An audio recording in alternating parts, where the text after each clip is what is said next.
Welcome, my beauties and bees, to another installment of Cryptic Corner, where we explore the unexplained, the supernatural, the paranormal and hidden, the mysterious, the accursed, the alien, and the forbidden. But Illinois, when I mentioned Illinois, that's where I'm living right now, the cryptid I brought up was the Thunderbird. And, I guess not a lot of people realize that Illinois' signature cryptid is the Thunderbird, because every state will have their own signature cryptid, and sometimes it is a Bigfoot. Like, Washington State's state cryptid is a Bigfoot. I was going to say Texas is state cryptid is a Bigfoot, but I don't know, because it's the Goat Man. So, could be. Of course, Arkansas has the Folk Monster, but their state cryptid, I believe, is the White River Monster, which is more of a seal-like fish thing. But for Illinois, Missouri state cryptid is a Bigfoot, Momo, but for Illinois, the state cryptid is the Thunderbird. There's this really cool piece of native art down in Alton, Illinois. I just want to show it to you because it's the Thunderbird. It doesn't look like how you would think. It looks more like a dragon, but I'm going to pull it up here for you. And we're going to have a look at it. So this is, set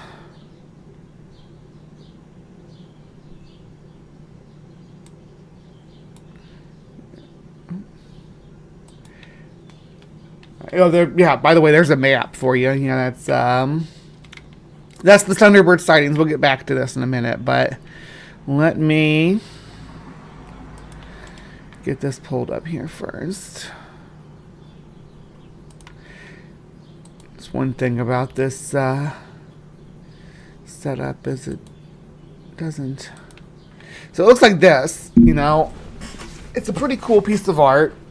It represents the Thunderbird of the Illini mythology that used to stoop down and grab people and whatnot. Now, in the late 1950s, there was a lot of Thunderbird sightings around St. Louis, around Alton, Illinois, and St. Louis. And the mayor of St. Louis actually sent out a photographer to try to catch a picture of it, but unfortunately, all they found was some footprints of some herons, which is not surprising when you consider that the biggest flying birds in Illinois are all water birds, right? All of them. Large water birds, an identification guide. So, they're, the biggest obviously are herons and cranes, but also, pelicans and swans get absolutely huge. It have massive wingspans. So, and you'll notice a trend as we move through these bird sightings. So, stick with me. Oh, Sumami's here. Are you here, sweetie? Yes. Good morning. You're not late. We're just getting started. Just getting started. 20 minutes into the show. I do that long preamble thing, and I have all that intro videos and stuff. Girl, don't worry about it. That's what I do that for. I do that for you guys. That way, what I do that for is that you all can have, like when you're getting up in the morning, making your coffee, going to the bathroom and stuff, you can have Live from the Hive on your phone with my silly little videos playing, right? Because everybody's going to get up on Saturday morning and watch Live from the Hive. So, what you do, you turn it on and hear that theme music, that love buzz coming through your phone and in the 8-bit, really funky little jam. So you hear that, get you energized in the morning. You go in there and you're brushing your teeth and you're going to the bathroom, you're getting your coffee ready, whatnot, for your Saturday morning. And then by the time that you get all that ready and you sit down to actually watch and actually be able to look at your phone instead of just catching glances while you're brushing your teeth or getting your coffee ready, catching little glances of the penguins jumping around to Ice Ice Baby or whatever, something fun. And then we'll pop into a Cryptic Corner and it'll be right ready to go every Saturday morning. I'm telling you, this is the best way to watch the show. Watching Live from the Hive on Saturday morning Good morning, everybody. Yeah, I got my coffee right here, actually. And I ramble, so you have to stick with me. Like, I'm supposed to be talking about Thunderbirds right now, and I'm talking about copyright strikes, so let me get back on the topic. Anyway, so yeah, Thunderbirds. Cool little creatures. Big creatures. Big flying creatures, but why Illinois? I don't know. But you'll see kind of, again, a trend as we unwrap those. They appear out of the sky like a shadow of doom. They have been described as having a wingspan up to 20 feet wide, hooked talons and razor beaks. They are the mystery birds of Illinois. The ancient Indians of Illinois were no stranger to these. Two giant petroglyphs once decorated the stone bluffs of near Alton, Illinois. The painting portrays a huge winged creature known as Piasa, the monster bird, which is translated to mean the bird that devours men. The French explorer Pierre Marquette recorded the first account of the painting in 1673. He was impressed enough by them to record them in his journal and note that the account of the Piazza involved a terrible creature that preyed on the local Indians. A Indian warrior killed the creature, and a painting of it was etched on the bluff to recall the legend. American Indian lore is filled with stories of strange monster birds with enormous wingspans and a propensity to carry away human victims. They called these creatures Thunderbirds because the legend of the great Thunderbird claimed that their flapping wings made the sound like rolling thunder. The birds have been described as having wingspans of 20 to 40 feet or more, hooked talons, razor-sharp beaks, and sometimes descriptions which seem oddly close to Quetzalcoatlus, one of the pterodactyls of prehistoric times. Now, I want you to keep in mind, and I was my gather friends, and come to gather and hang out with us some night if you like. It's a fun place to get together and chat backstage with content creators like myself. Sometimes you'll run into Maya Atkinson in there every now and then. And we get Jay Bundy, of course, is in there. Nitty pops in. So all these different content creators that you can actually interact with, like backstage, and just like while we're literally working on our stuff while we're hanging out back there too. We're like researching and bouncing ideas off each other, and for everything from politics to apologetics to zoology. It's a fun place. So, yeah, but we were in there talking about. Oh, I lost my train of thought. About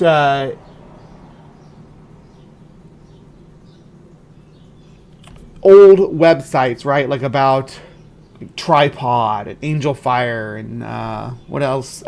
And those were my favorite when the internet came out when I was a kid. When I was, the internet first came out. The internet's a little bit older than me, but not much. I was born in '83, but we didn't get the internet here in the rural Midwest until the early to mid '90s. My family got our first computer in 1992. And our first internet connection was in '96, I want to say.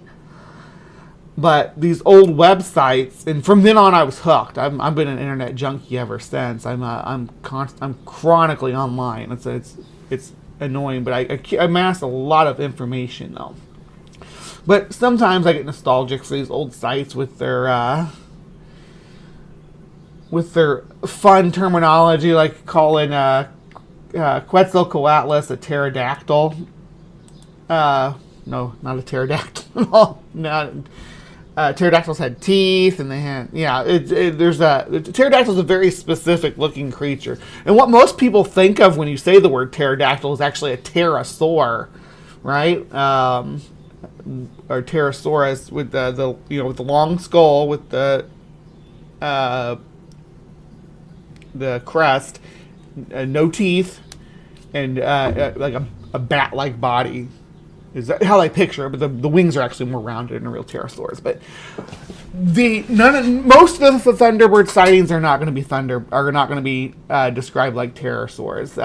That's not where this narrative goes. We do cover that here. We've covered that ad nauseum.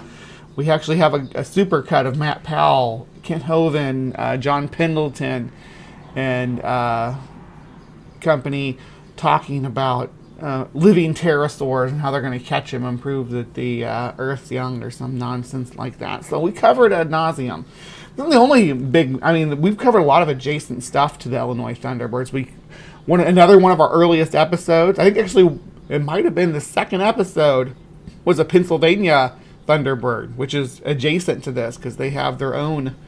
Pennsylvania also has a giant bird cryptid, so there's that. And they're not alone either. Alaska has a giant bird cryptid. Lots of places have a giant bird cryptid. Mothman's arguably a giant bird cryptid, so just keep that in mind. But we did cover that very early on, and we kind of lean towards black vulture because black vultures are rare in the area because of climate change. They're moving north, and we're going to see that come up again in this episode as well. Another thing we covered was the alpine giant eagle way back, which is also very similar, but is a mountain eagle, right? that snatched children. There's newspaper clippings from way back in the day about children being snatched from play yards and stuff like that, like they're baby goats.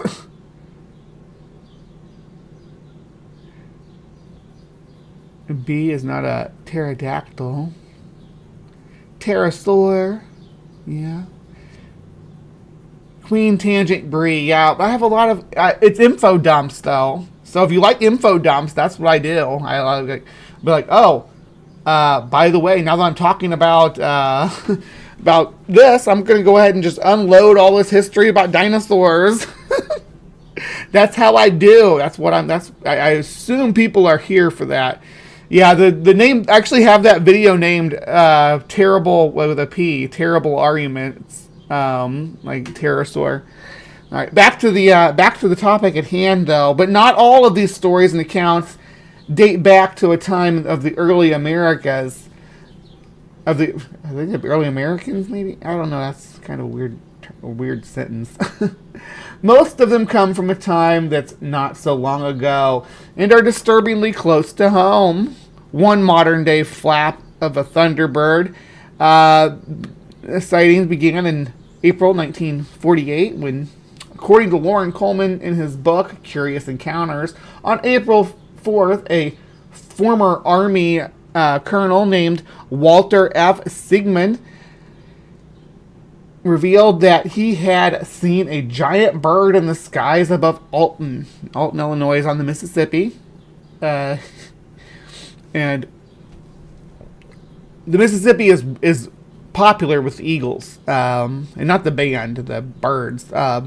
There's places all over. There's eagle viewing stations and places all along the Mississippi and the river, and any lake within 50 miles of it. It's eagle country, especially in the winter, when the lakes and stuff up north freeze over completely, and they come down here because bald eagles are fishing eagles.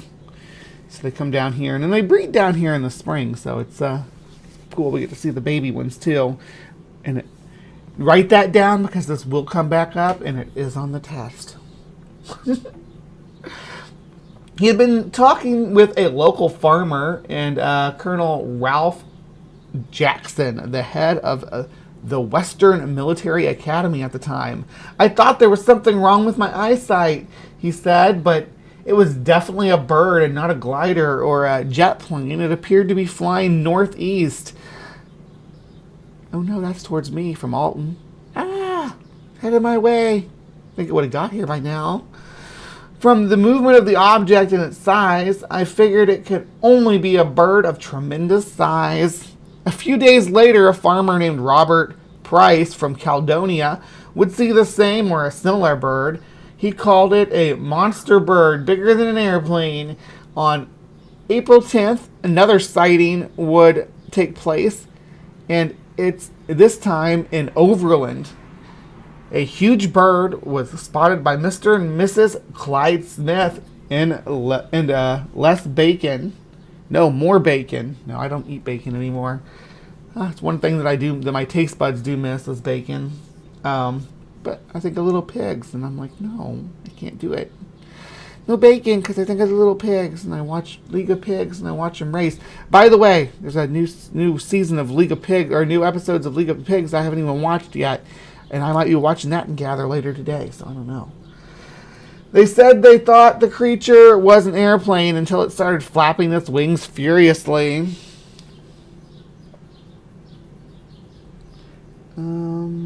This is 1948. I want to check something.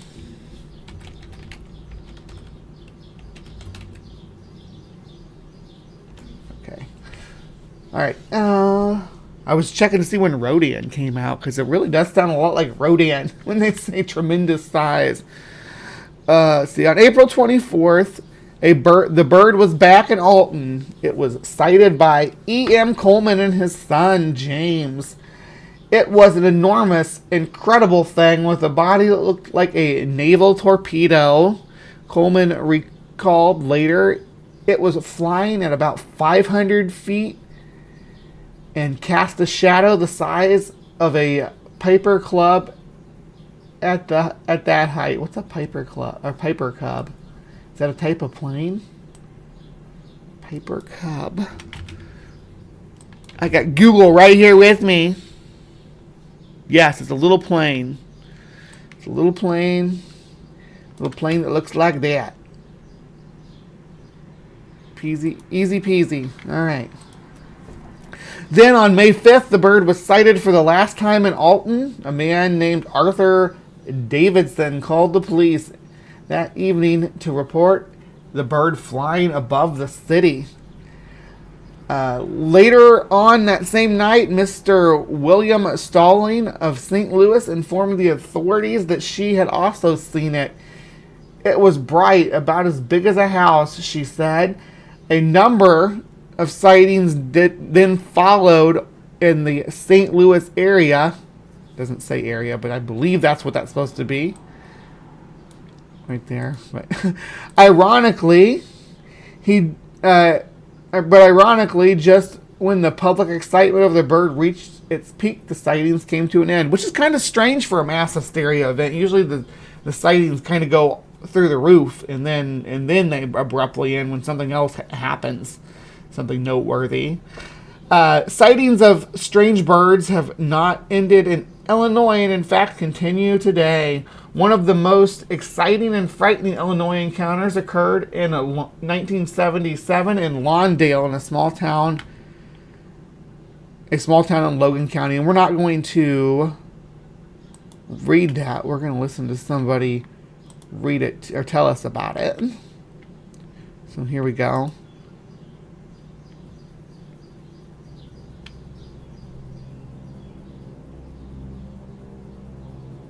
Let me know if the audio is okay. There's no sound right now, but yeah, a 2-minute video. You don't need a 20-second intro. Thunderbirds are an often talked about cryptid that have been sighted all over the world. Explanations for these enormous bird-like entities range from an over-exaggeration and misidentification to an undiscovered species or previously thought extinct animal like pterosaurs. While the existence of such creatures has never been definitively proven, there are those who insist that there are indeed creatures out there in our skies that science cannot explain. Real pterosaur spotted over Idaho. Yeah. Such was the case for one ordinary family in the small town of Lawndale. At 8:30 p.m. on July 15th, 1977. That's the day after my birthday, but years before I was born. Ruth Lowe was watching her son and several neighborhood kids through her kitchen window when suddenly 2 enormous black birds swooped out of the sky and began attacking Ruth's son Marlon. One of the birds grabbed Marlin and began to lift the terrified lad into the sky. Ruth was drawn by the children's screams and ventured outside to find her son being carried. I like that clip of like just some random lady in a skirt walking downstairs, though. Like and ventured outside to just something he liked and wanted to pop in there. Just some legs and a little tiny sliver of skin. Just a hint. Her son being carried off. Fueled by parental instinct, she dropped what she was doing and ran to her son's aid, beating on the bird with her fists until it finally let go of her son. The birds then spiraled upward into the sky and there were two of over them. the rooftops. Ruth went public with her story, and sadly she and her family received harsh mockery and rebukes from their neighbors. That was until more reports of similar encounters began cropping up all over the small town. The birds became known as the Lawndale birds, named after... By the way, this fall we do have another. We will talk about the Van Meter visitor. If you're ready for some pterodactyl action, just wait, because we got some coming up. The Van Meter visitor is going to be, that's in Iowa, and it's actually Iowa State Cryptid.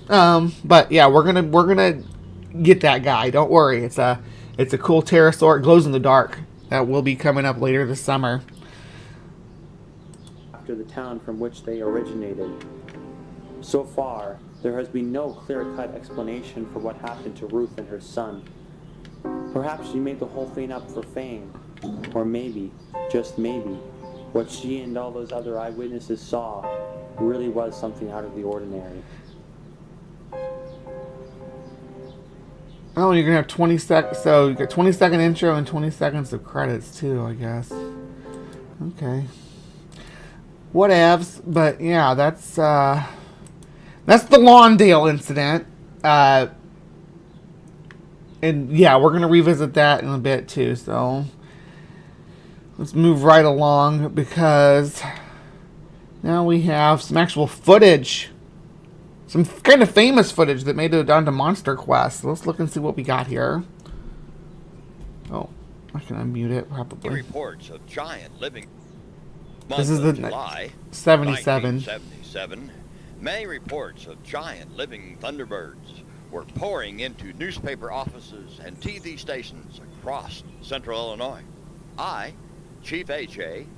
of the Central Tribal Native American Council, was called upon by CBS television to try to film a living Thunderbird. I had been trained by the United States Marine Corps to be a combat photographer. CBS had called on me many times in the past to film major fires.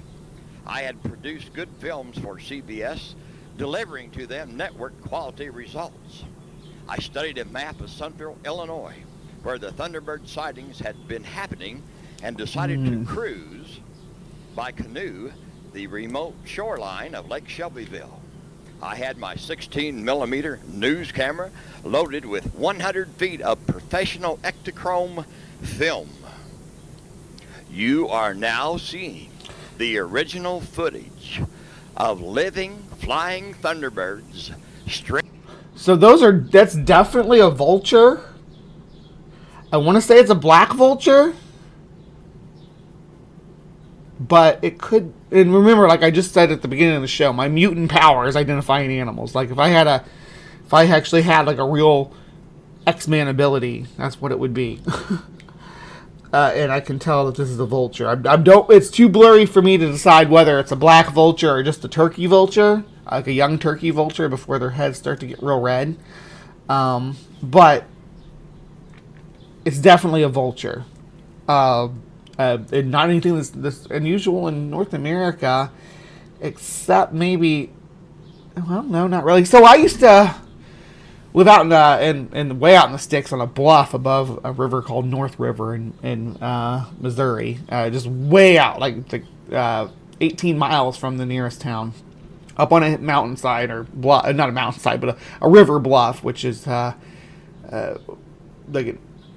the top of the ancient riverbed, and then down below, but then there's like just a huge drop off, sometimes, hundreds of feet down but to the river.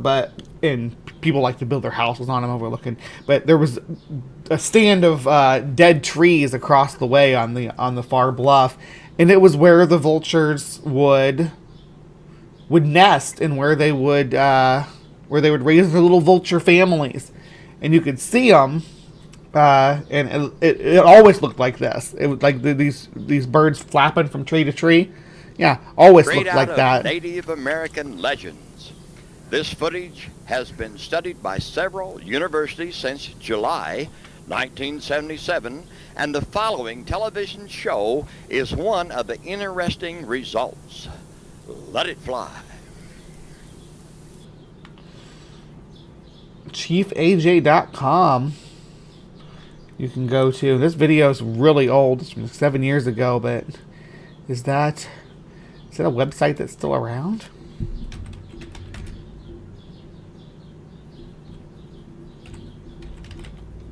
Let's see. No.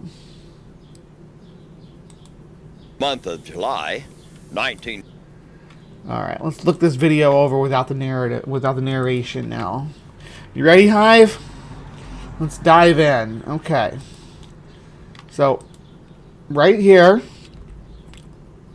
we start with, there is a second bird in frame. There's a bird here. There's a bird there. See? Second bird in frame, so it's a nesting pair. And this bird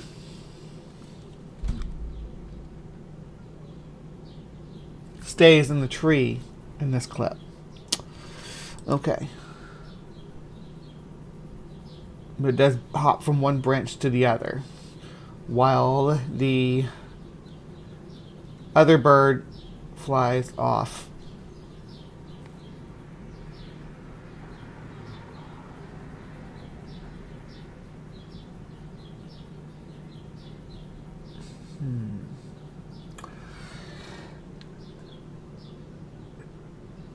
Interesting. Watching it flap here. When it soars like this, that's where I really get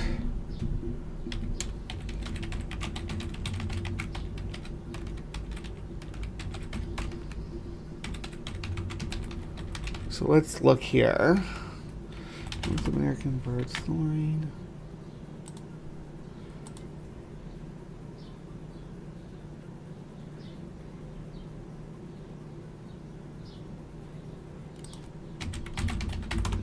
Trying to find a good ID chart to show you guys. Let me see here.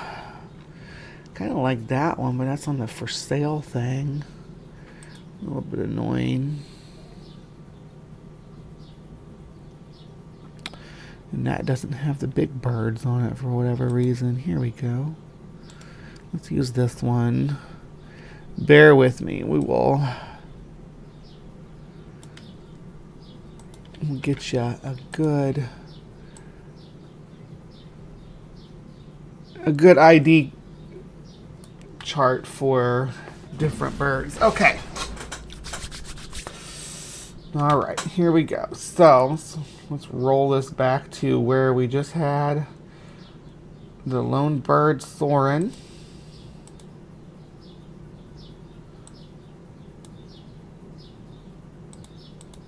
All right, so that's what we have. Stick that in your head. And this is a vulture, right? This is a bald eagle. Soaring, you can see their wings are a bit wider. There's more width per length than you see with the vulture, and there's less taper. You see with the vulture, and the vulture has this V shape.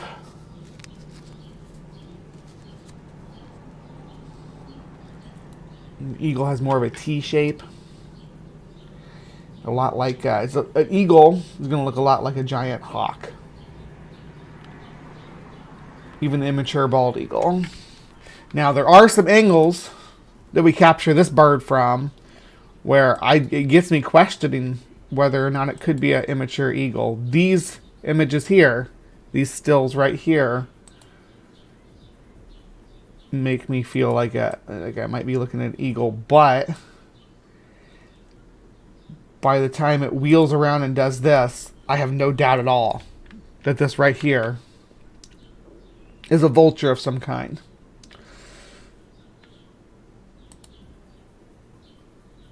So let's look at that, and then look at these. This is the most likely candidate, but a black vulture is going to look the same as this. And they're roughly the same size. Black vultures don't tend to get as big as turkey vultures, but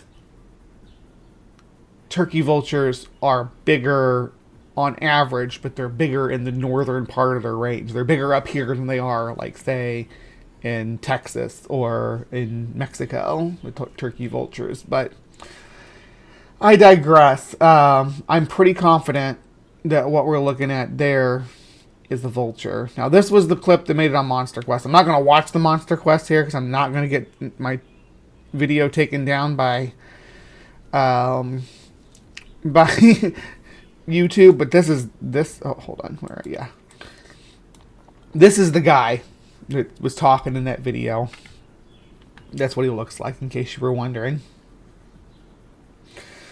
Lake Shelbyville is on our map. It's right here, Lake Shelbyville. Alton was where things started down here by St. Louis. This is this little knob right here on Missouri. If you didn't know it, that's St. Louis. That's where it's built. And Alton is sort of in the East St. Louis region. We got Lake Shelbyville. Here's Lawndale, where the kid was allegedly grabbed. But yeah, normally something like this, it's it's a cryptid, it's not, there's no foundation for it or anything like that. But it's not just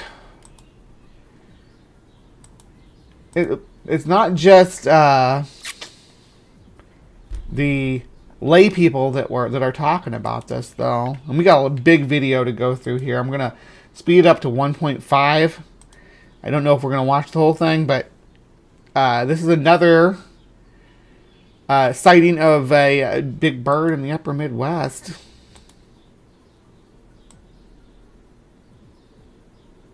The year was 1814, and the most famous ornithologist in American history was surveying the bluffs of the upper Mississippi River, near the Great Lakes, when he came across a bird that was the most impressive he had ever seen. John James Audubon was on a mission. He was putting together a book that contained all the birds of the United States. As he traveled around the country, he collected specimens, wrote detailed descriptions of what he saw, and then painted each bird in meticulous detail.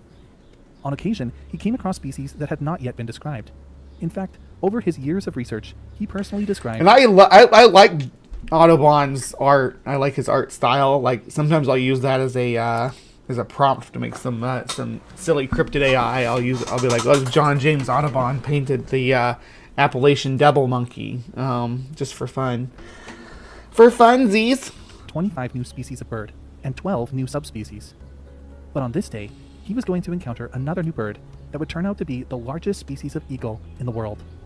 This is the story of the discovery of the Washington sea eagle and the controversy that ensued, throwing its existence into dispute, confusion, and ultimately rejection. But did this giant bird actually exist? Welcome back to All About Nature. On my channel, I try to bring nature-related content that's both educational and entertaining. If you like this kind of content, then please consider liking the video, leaving a comment, or even subscribing to the channel. I really appreciate your support. Audubon was suffering from a cold as he traveled along the upper Mississippi. Ooh, hold on. I'm going to catch up on some chats here because people are talking about the content and I'm not even engaging. I'm sorry, guys. Let me roll all the way back. Are pterosaurs and others of this type flying reptiles? Yes, all birds are flying reptiles too, though. So that's not saying much. Like birds, like a canary is a flying reptile. Eagle is a flying reptile. I'm not using this all. When we're talking about roping, yeah, we'll probably cover roping at some point. I haven't covered it before though, no. But I will be covering the Van Meter visitor before I cover the roping. So, because that's got a date scheduled for it. Maybe it's Big Bird, like from Sesame Street. It could be. Interesting that a lot of giant pterosaur bird sightings are in the Southwest. I'm convinced they're seeing reintroduced condors or maybe large eagles and just not used to them. Yeah, because all the big birds have been extirpated in the region, so people generations not used to seeing them, and then when they get reintroduced, they're like, oh my gosh, it's something unnatural. Yeah, black vulture, that looks like a vulture, absolutely. Huge birds of prey can be startling if you're not used to seeing them. I feel like so few people even bother to look up in the sky to even observe regular burbos to begin with. Yeah, I like looking at birds, but I think some people, when I think older you get, the more into birds you are, I think is the meme. Vulture babies are cute as fuck. Maybe. Yeah. Even an albatross can have a huge wingspan. The way it holds its wings forward is probably a black vulture. Are vultures and condors closely related? Yeah, well, so condors are in the New World vulture. Vultures are divided into New World vultures and Old World vultures, and New World vultures, I believe, are closer related to birds of prey than they are to the Old World vultures. So, but a condor is a New World vulture. Hello, what are we talking about today? We're talking about giant burbs. Chief AJ sounds suspiciously like a good old boy. I wouldn't, yeah. Condors are part of the family. Oh, good. Here we go. Condors are part of the family Cathartidae, which contains the New World vultures, whereas the 15 species of Old World vultures are in the family Acciptridae. Tridae, yeah. Anyway, I'm not going to try it again. Second time was close enough. Which also includes hawks. There you go, hawks and eagles, yeah. Okay, so I had that backwards. The Old World vultures are closely related to the birds of prey, and the New World vultures are kind of are in a group more of their own. Okay. The flying drop bears. Yeah, we've got to cover the drop bear at some point. How else are they going to do it? And kites. The New World and Old World vultures evolved from different ancestors. You mean reintroduced? Do they mate condors with vultures? No, I don't think they would mate together. We have a lot of vultures in Arkansas. Yeah, probably black vultures in Arkansas too. That's kind of their hub in the Midwest, that swampy region of Arkansas. Oh, they are the same thing. So, okay. Cloaca.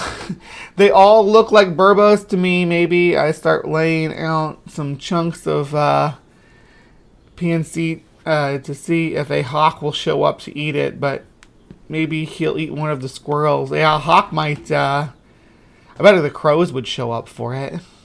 Hast eagle was the biggest, I thought. If it could pick up a moa, it could probably pick up a human. Yeah, this we're gonna get into that. Don't worry. I'll fight him like Bear Grylls and make him chicken nuggets. Oh, if he goes after your squirrels. A piece of bird netting or some string chase them off, Tsunami. There's a lake right off the road for lunch. A turkey tried to attack me at a knockoff Plymouth plantation place. Must be seeking vengeance against the colonizers. Half of my DNA for Thanksgiving. Oh, a spatchcock raid. Thank you, Jefferson. Thank you. Woo! All right, let's... In the dead of winter. He was accompanied by an intelligent Canadian fur trader who was familiar with the birds of the Great Lakes.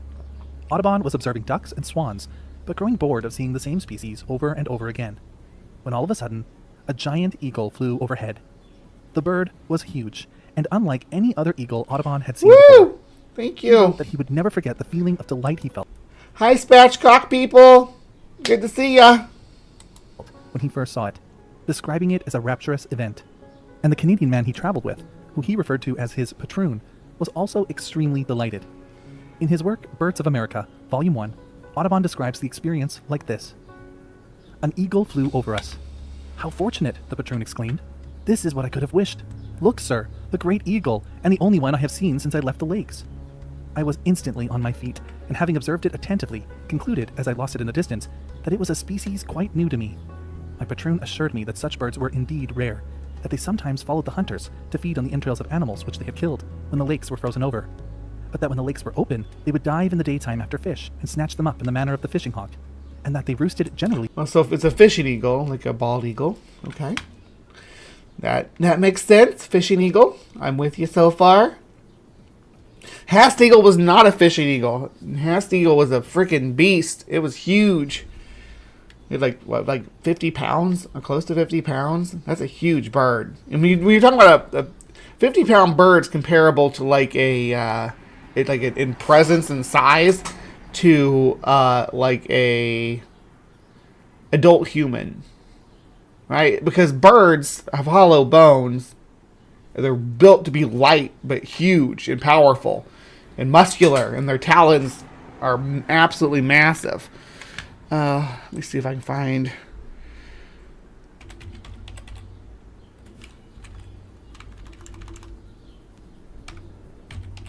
Philippine eagles for you guys.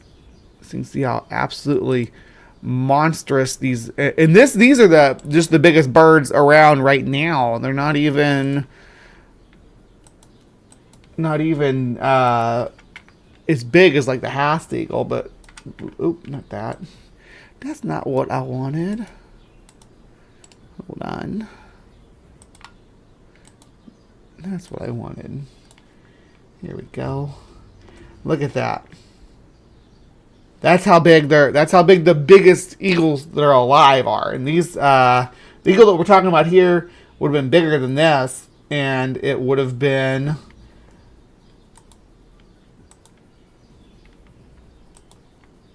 as big as the Hast eagle. They built their nests, of which he had discovered several by the quantity of white tongues scattered below.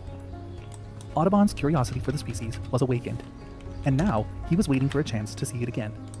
According to Audubon, his next opportunity to see the bird came a few years later.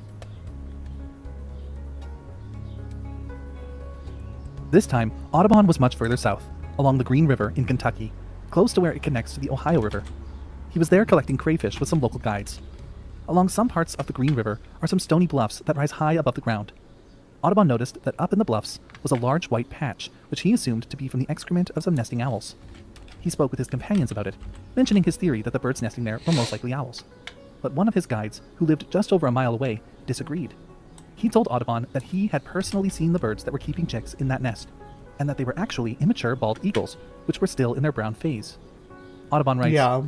I assured him this could not be, and remarked that neither the old nor the young birds of that species ever build in such places, but always in trees. Although he could not answer my objection, he stoutly maintained. And now that was what was thought back then, right? But now we know that bald eagles, when there's no trees around, when they got a dearth of trees, they will build on rock faces. That a brown eagle of some kind, above the usual size, had built there, and added that he had espied the nest some days before, and had seen one of the old birds dive and catch a fish. He said that if I felt particularly anxious to know what nest it was, I might soon satisfy myself, as the old birds would come and feed their young with fish, for he had seen them do so before. And so, the group of men set off to the base of the bluff to solve the matter. They sat down about 100 yards from where the nest was, and tried to remain hidden.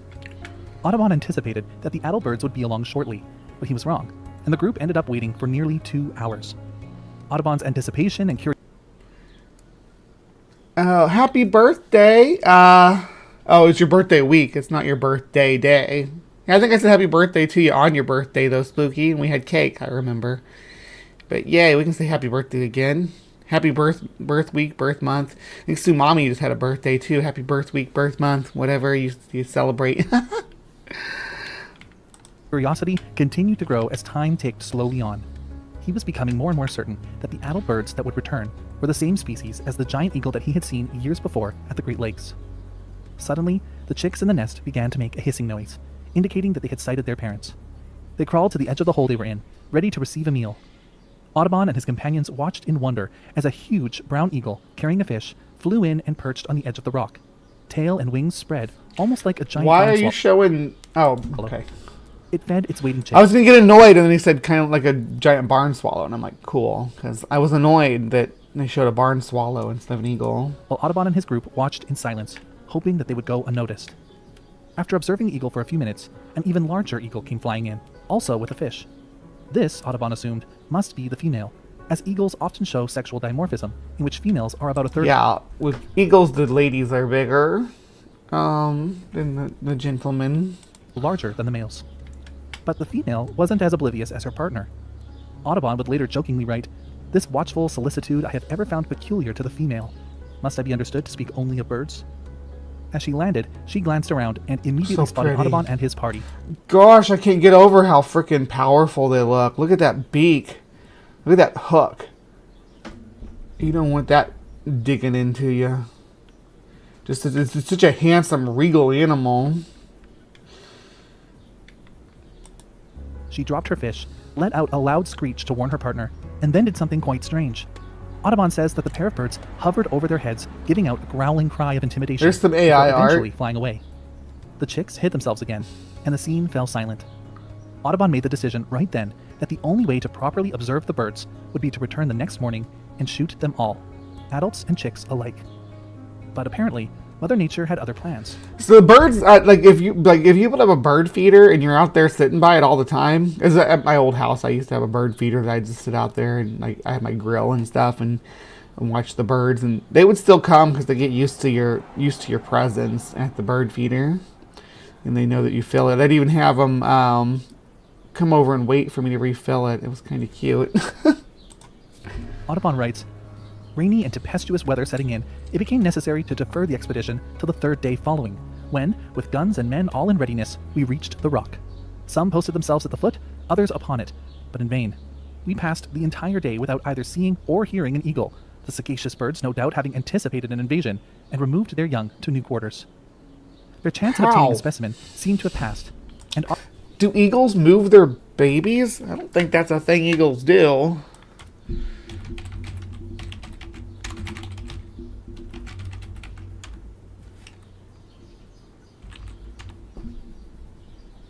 Yes, bald eagles can move their nest. Nest site fidelity. Bald eagles usually return to the same nest. Okay, that's saying that they move their nest annually, though, but not with babies in it.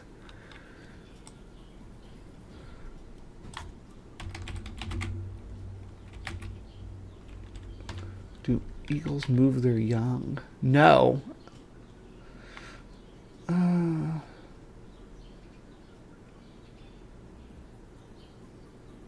That's when they're ready to fly. That's how they move them. Yeah, no, adult. Yeah, everything I'm finding on saying about eagles moving their nest is saying that it's the only time, or they're moving their babies is to try to get their babies to fly when they want to stay in the nest and be fed. Audubon would go a further 2 years before he would get a chance to see the species again. After the sighting at the nest, Audubon went on countless excursions, hoping to run into this giant eagle again. He claimed to have an arduous desire to capture one of these birds so it could finally be properly described. On this particular day in northwestern Kentucky, Audubon had been visiting the village of Henderson. After finishing there, he began the 3-mile journey to the house of his friend, Dr. James Rankin. About a mile from reaching his destination, he noticed something in the distance. "I saw an eagle rise from a small enclosure not 100 yards before me." And just to be clear, I know I said this is Illinois and they're talking about Kentucky, but keep in mind that they're on the Mississippi and that... Why did I do that? Hold on. And that this is Kentucky right here. So, yeah. Just food for thought. Oh, what does this do? Some kind of free thing? Yay! Member for 8 months, Spooky. Thank you for all the love you've been giving me for those last 8 months, babe. I appreciate ya. Yay. The doctor had a few days before slaughtered some hogs, and alight upon a low tree branching over the road. I prepared my double-barreled piece, which I constantly carry, and went slowly and cautiously towards him. Quite fearlessly, he awaited my approach, looking upon me with undaunted eye. I fired, and he fell. Before I reached him, he was dead. With what delight did I survey the magnificent bird? Had the finest salmon ever pleased him as he did me?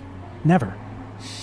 Audubon, no doubt, with a rush of adrenaline, Being weird about it, Audubon. collected his prize and rushed on Being super weird about it, Audubon. No bird should please you that much. to the doctor's house.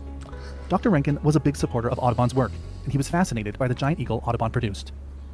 I ran and presented him to my friend, with a pride which they alone can feel, who, like me, have devoted themselves from their earliest childhood to such pursuits, and who have derived from them their first I'm gonna let this pleasures. play for a minute. To others, that might seem to prattle out of fashion. The doctor, who was an experienced hunter, examined the bird with much satisfaction. I'm gonna let this play for a minute. Oh, look at my cleavage. I'm gonna let this play for a minute. I'm gonna go refresh my coffee. And frankly acknowledged he had never before seen or heard of it. With this, Audubon was finally able to make detailed measurements of the bird. He discovered that it was a male, meaning the smaller of the two sexes. Nonetheless, every measurement he made, from wingspan to height, beak size to talon length, was enormous, larger than either of the other two North American eagles, the bald eagle and the golden eagle. Audubon only records the eagles being seen on 2 more occasions. In the January after he shot the male eagle in Kentucky, Audubon was visiting the falls of the Ohio. As he was observing the falls, he noticed a pair of the sea eagles flying over them, one pursuing the other. He also made note that they seemed to like to perch in a nearby tree. The very next day, he saw the pair again. So, This time, Audubon felt that the female was relaxing. goodness, he said something I had to talk about. He said something that I missed. Okay, so larger than the southern bald eagle, which would be what they'd be used to seeing in Kentucky, is the northern bald eagle. And if the winter is particularly cold, the northern bald eagles will actually come all the way down that far, they'll actually come down south, at least to St. Louis. Wouldn't be surprised if it's some point when it was a bit chillier that they didn't come down all the way to Kentucky.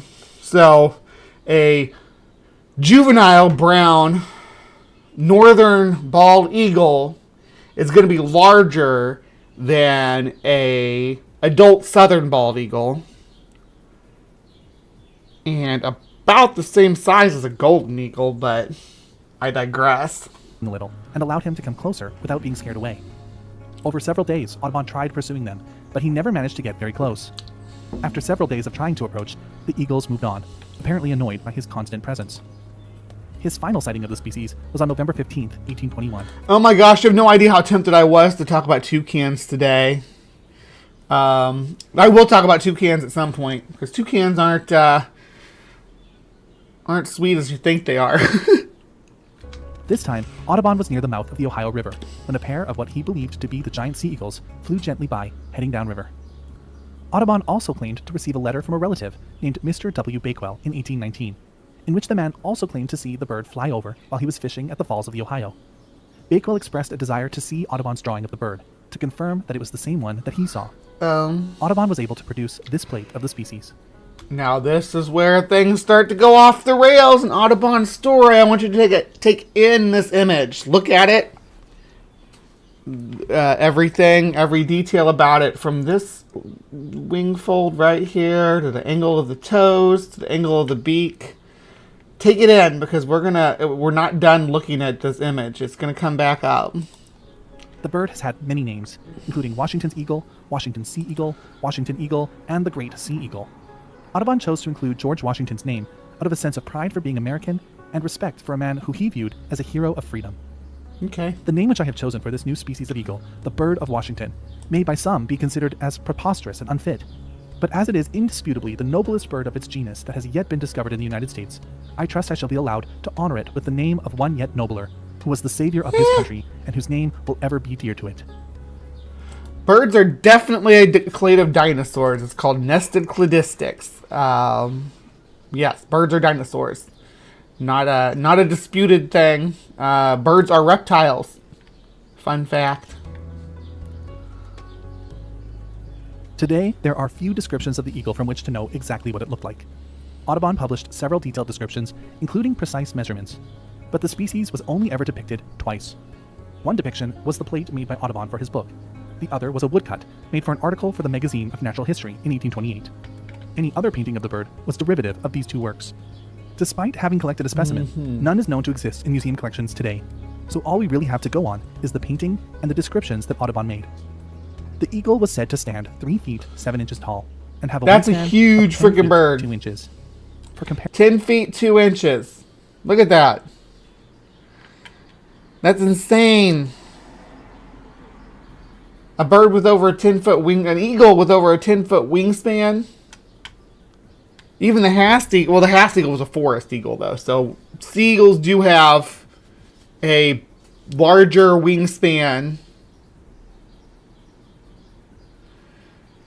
A larger wingspan per pound than a forest eagle does. Forest eagles have shorter, boxier wings.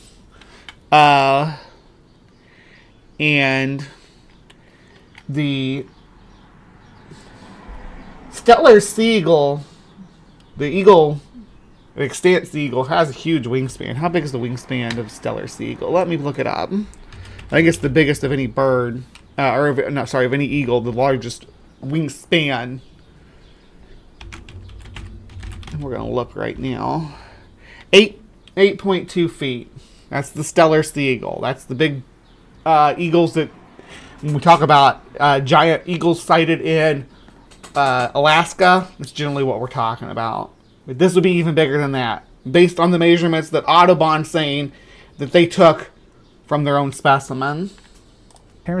male bald eagles have an average wingspan of 6 feet 7 inches, while male golden eagles are only around 6 feet. Overall, he describes the bird as being a combination of brown, black, cinnamon, and gray. Audubon also wrote detailed descriptions of each type of feather, the beak, the feet, the talons, and even certain aspects of its gut, as he clearly dissected the specimen he had collected. In terms of behavior, it was also unique. The birds made ground nests on cliffs, which is one of the main reasons Audubon knew that it was different from other known species. He also noted differences in the way the bird flew, hunted, and in its temperament.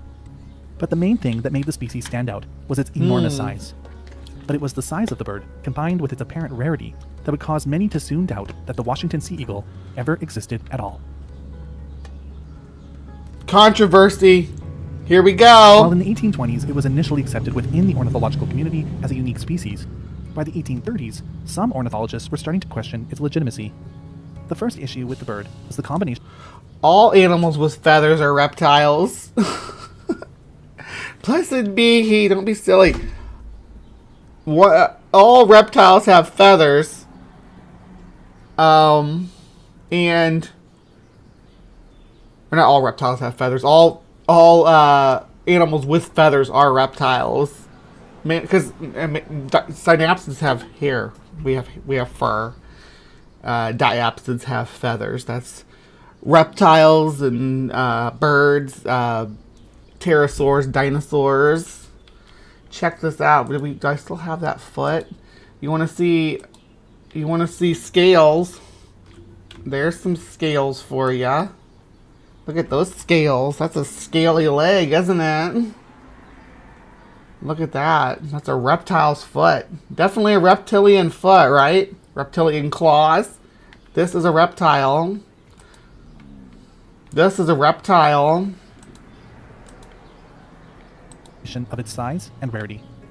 If the bird was as huge as Audubon said it was, why weren't other people coming forward regularly with sightings of a giant bird? No, snakes don't have. There's no feathered snakes. Feathers are a special kind of scale. Feathers are actually a type of scale. So, yeah.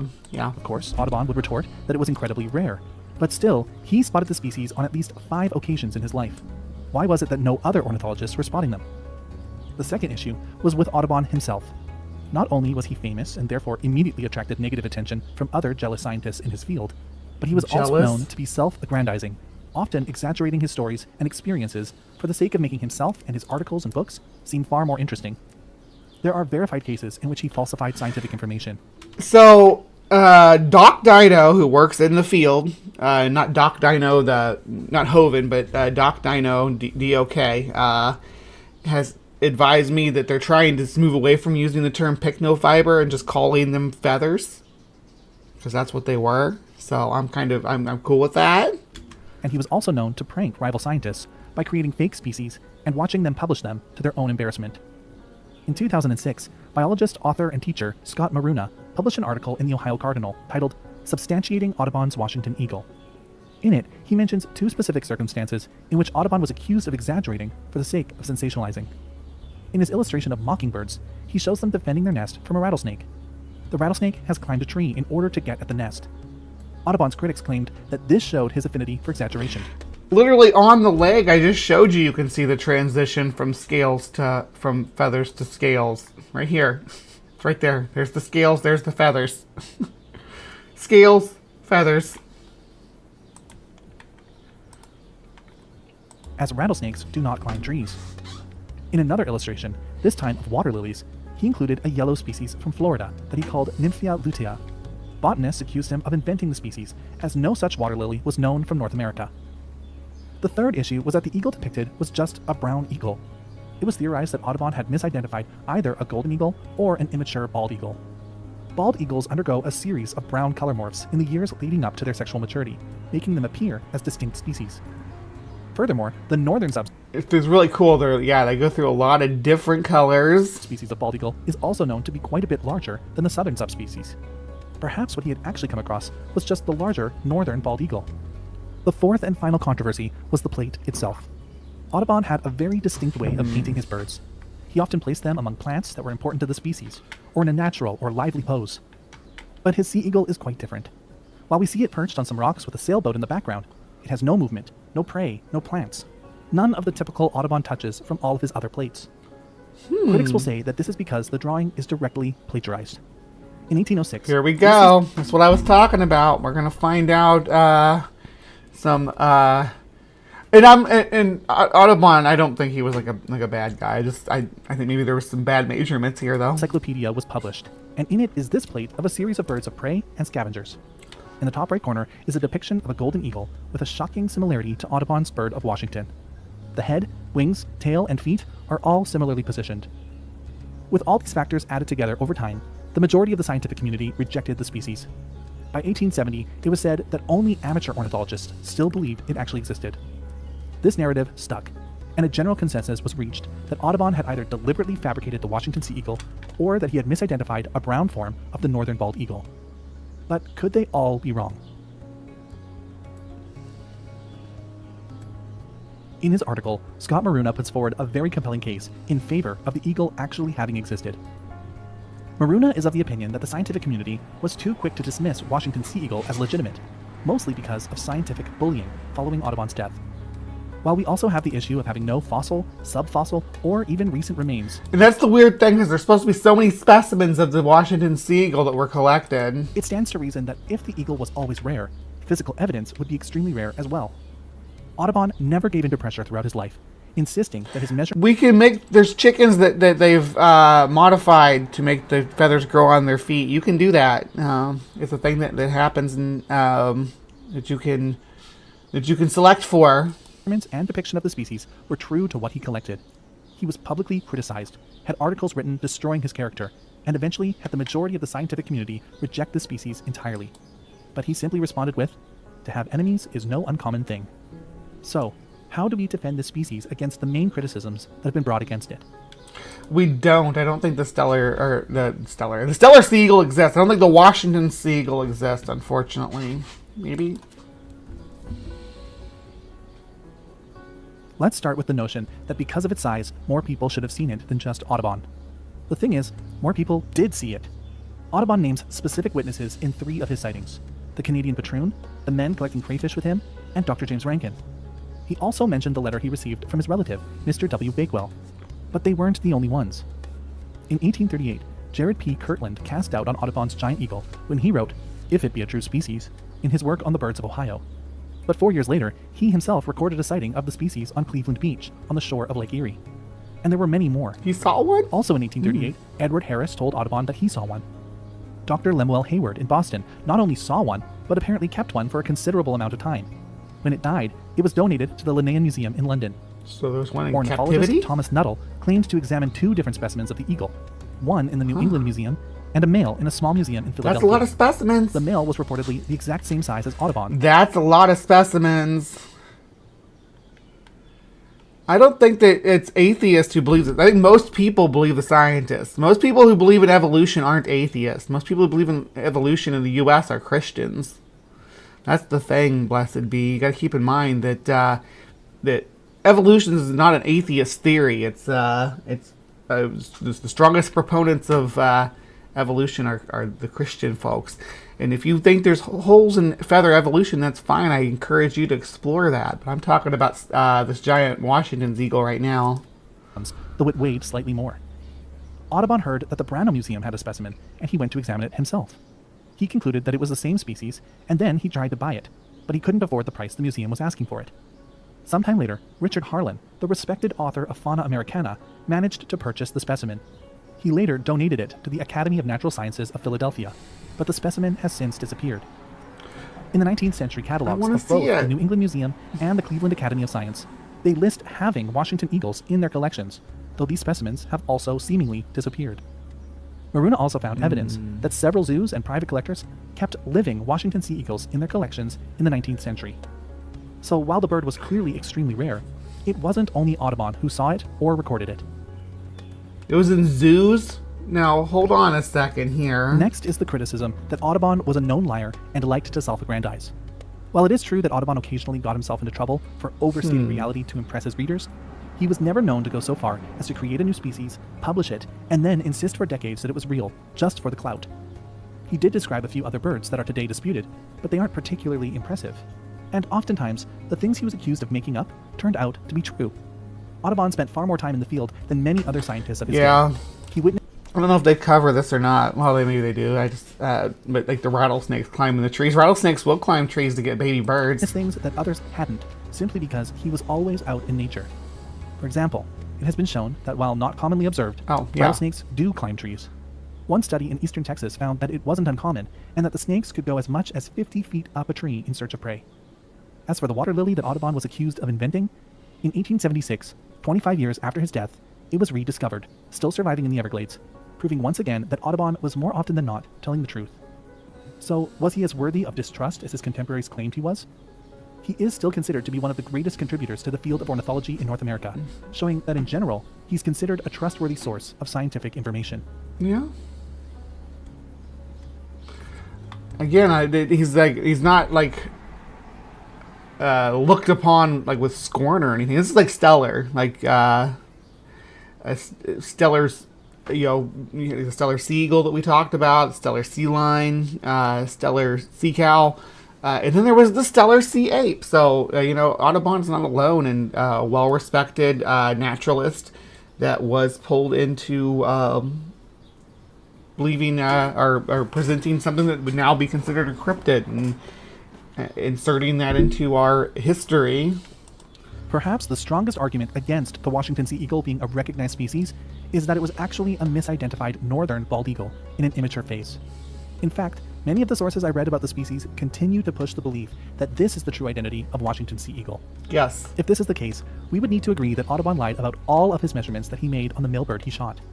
It's argued that... No, I think that guy he brought it to... I think the guy he brought it to measured it and told him it was that big. I think he believed it, but I don't think it was. He didn't just make a mistake on one or two of his measurements, but that he deliberately exaggerated all of them. But the bird had a named witness, Dr. Rankin. If the bird was just the size of a bald eagle, wouldn't he have come forward and said something? And Audubon wasn't the only one to measure the eagle. Unless Dr. Rankin was the one who measured it, and then, Thomas Nuttall confirmed the size of the bird when he measured the specimen that he is said to have had. And it's likely that the other museums that had specimens also performed measurements on them. If we look at the measurements put forward by Audubon, next to measurements of adult bald eagles and immature bald eagles, we can clearly see that the Washington sea eagle far surpasses the others. Maruna also created a graph comparing the coloration of the Washington sea eagle to each of the color morphs of the bald eagle, and found that the two didn't match at any stage of bald eagle development. Maruna notes that Audubon's descriptions of the beak and the scaling on the legs are also entirely distinct from those of bald eagles. But it wasn't just the physical Because some of the art is based on the golden eagle, though. You got to keep that in mind. description that doesn't seem to fit. The story of the nesting eagles is perhaps the most interesting. For one, the birds were in a wooded area, but chose to nest on a stone cliff. While bald eagles have been documented nesting on rock faces, they only do so in the absence of trees.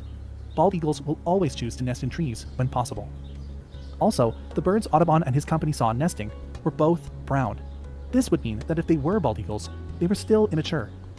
Immature bald eagles are known to occasionally start nesting around their 4th year, but by this point, their coloration would practically be that of a fully mature adult, making them impossible to confuse with... Sometimes they're, just like humans going through their adult changes in their body, it happens to different individuals at different times. Even from the same nest, they may have different triggers that cause them to develop at different rates. Based on how much food they get, and how much exercise they get. A lot of factors come in. Who's around them, as far as other birds releasing pheromones and stuff to cause them to have biological reactions. There's a lot of factors that come into play. Other species. Not only that, Audubon had witnessed countless bald eagles and golden eagles in his years in the field. They're well documented in his articles and his journals.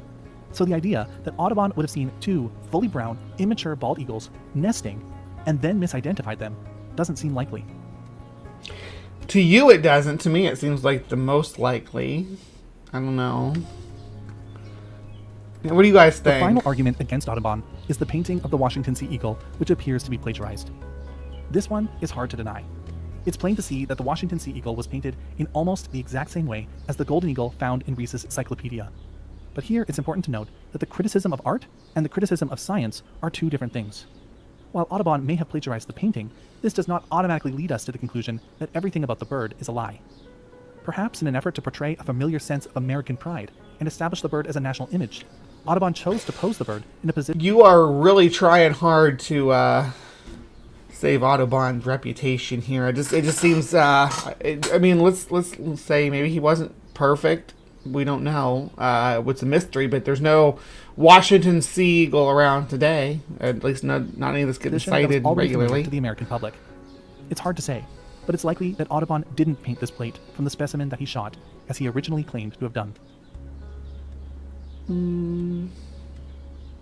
So we have 3 options to explain the existence of this bird. The first is the most widely accepted, that the Washington sea eagle was actually a misidentified northern bald eagle with immature coloration. For me, this doesn't seem likely. It assumes that Audubon was seeking to tell the truth, but time after time made the mistake of misidentification. He was extremely familiar with bald eagles, and his numerous encounters with the Washington sea eagle, including physical contact with dead specimens, would mean that he would have had to have made a series of grave mistakes in identification. I don't think that they were intentional. I don't think Audubon was, I don't think he was shisty. I think that people were pulling the wool over his eyes. It's difficult to believe. The second theory is that the Washington sea eagle actually existed, though it was already very rare by the time it was recorded. Soon after being documented, it would have been driven to extinction in the last remaining pocket of its range, somewhere around the Great Lakes and the Mississippi River. But how do we explain the lack of physical evidence of the bird? Where did all the museum specimens go? Does put it in the range of our Illinois Thunderbird that's been cited throughout the 20th century, though. You gotta say that. Why aren't there any fossilized remains of the species? The third theory is that Audubon knowingly invented the bird and used it to advance his career. I don't think that. In his journal article titled Audubon's Bird of Washington, Unraveling the Fraud That Launched the Birds of America, published in the Bulletin of the British Ornithologist Club in 2020, Matthew R. Halley pieces together an argument that Audubon needed something impressive to capture the imagination of Europeans in order to get them to fund his expedition. In the abstract to his journal, he writes, "The preponderance of evidence suggests that the Bird of Washington was an elaborate lie that Audubon concocted to convince members of the English nobility who were sympathetic to American affairs to subscribe to and promote his work.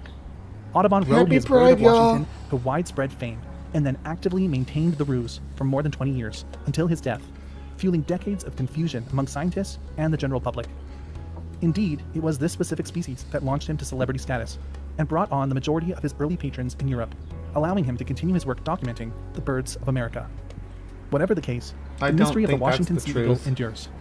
Sightings of giant birds exist from across the continent, and the Native American folklore of the giant Thunderbird, which was said to be capable of carrying away buffaloes and humans, adds another layer to the possible existence of this giant bird in North America. It's also possible that sitting deep in the collections of a museum in the USA or in Europe lies a larger than normal brown eagle with a 10-foot wingspan, just waiting for someone to stumble upon it again. What do you think?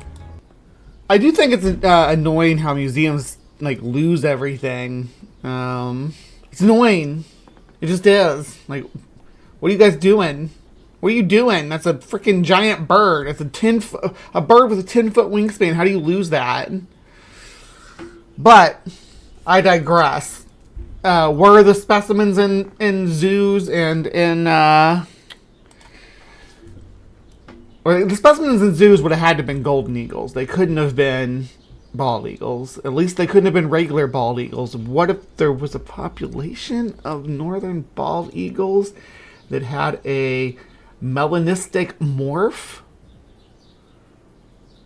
in North America? In the upper Mississippi Valley and Great Lakes region?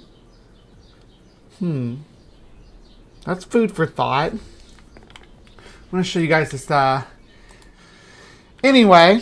Oh, shoot, you all can't see. I'm talking to myself about something you all can't even see. Here. Look how cute he is. There he is. Sorry. I didn't mean to lead you astray. But that's what they look like when they're immature. They still look like a full-sized eagle, but they're just got brown feathers, so yeah. Alright, well, that's been Cryptic Corner. That's probably the longest Cryptic Corner we've had in a long time. We had a lot to unpack, though, right? A lot to break down. So what do you think about the mystery birds of Illinois, the giant birds, this Washington's eagle, maybe? A condor that lost its way? Some unknown species or something prehistoric that has survived? Let me know in the comments down below. Thank you for joining us for Cryptic Corner. Please remember to be kind, take care, and we will see you next time.